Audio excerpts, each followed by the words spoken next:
ഞാനേ ചില ഫോട്ടോസും വീഡിയോസൊക്കെ ഷെയർ ചെയ്യണ സമയത്ത് അതില് വരുന്ന കമന്റ്സ് ആണേ, നിങ്ങൾ ഐഫോൺ എടുത്തോ അതോ പുതിയ ക്യാമറ വാങ്ങിയോ എന്നൊക്കെ ഉള്ളത്. ഞാൻ പുതിയ ഐഫോൺ എടുത്തിട്ടില്ല, ക്യാമറയും വാങ്ങിയിട്ടില്ല. ഞാൻ 3 വർഷമായിട്ട് ഓപ്പോന്റെ F21 ആണ് കേട്ടോ ഉപയോഗിക്കുന്നത്. അന്നൊന്നും ഇല്ലാത്ത ക്വാളിറ്റിയും ക്ലാരിറ്റി ഒക്കെ ഇന്ന് നമ്മളെ വീഡിയോ ഒക്കെ കിട്ടുന്നുണ്ടെങ്കിൽ അത് ഞാൻ വീഡിയോ ഷൂട്ട് ചെയ്ത് ചിലപ്പോൾ ഒരു അൾട്രാ പ്രോ മാക്സ് ഒക്കെ ആയതുകൊണ്ടായിരിക്കാം. അപ്പൊ ഞാൻ ഉപയോഗിക്കുന്ന ഒരു ഒന്ന് രണ്ട് ടിപ്സ് ഞാൻ പറഞ്ഞുതരാം കേട്ടോ.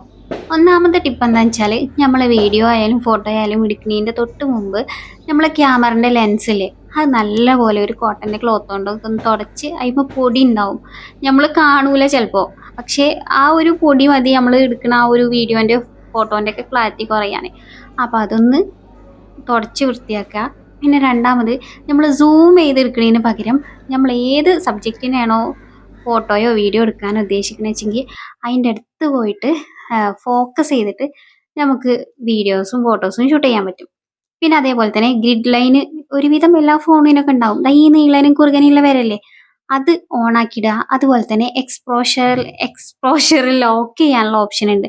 ഇത് ഈ ചതുരത്തിലേക്ക് കാണുന്ന സാധനമില്ലേ, അവിടെ നിന്ന് ഇങ്ങനെ ക്ലിക്ക് ചെയ്ത് പിടിച്ചാൽ അത് ലോക്കായി കിട്ടും.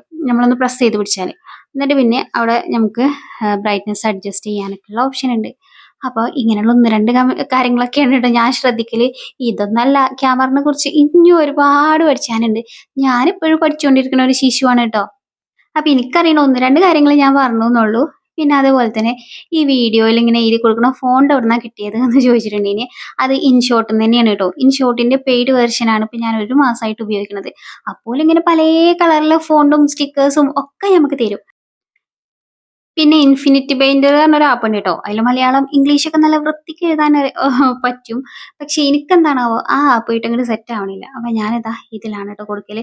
പിന്നെ അതുപോലെ തന്നെ ഇപ്പോ സൗണ്ടിന് കുറച്ചും കൂടി ക്ലാരിറ്റി കിട്ടിയാലോ, നിങ്ങൾ പുതിയ മൈക്ക് വാങ്ങിയോ എന്നൊക്കെ ചോദിച്ചിട്ടുണ്ടെങ്കിൽ പുതിയ മൈക്കൊന്നും അല്ല കേട്ടോ. ഇപ്പൊ ഞാൻ പറഞ്ഞ പോലെ തന്നെ ഇൻഷോട്ടിന്റെ പെയ്ഡ് വെർഷൻ ഉപയോഗിക്കുമ്പോൾ ഒരു നമ്മളെ സൗണ്ട് ഒന്നും കൂടി ക്ലാരിറ്റി ഒക്കെ ആക്കി തരുന്നുണ്ട്. ഞാൻ 2 വർഷമായിട്ട് മൈക്ക് ഉപയോഗിക്കുന്നുണ്ട് കേട്ടോ. അപ്പൊ ഇതൊക്കെയാണ് എനിക്കറിയുന്ന കുറച്ച് ടിപ്സും ട്രിക്സും ഒക്കെ കേട്ടോ. അപ്പോൾ വീണ്ടും നല്ലൊരു വീഡിയോ ആയിട്ട് തരാം.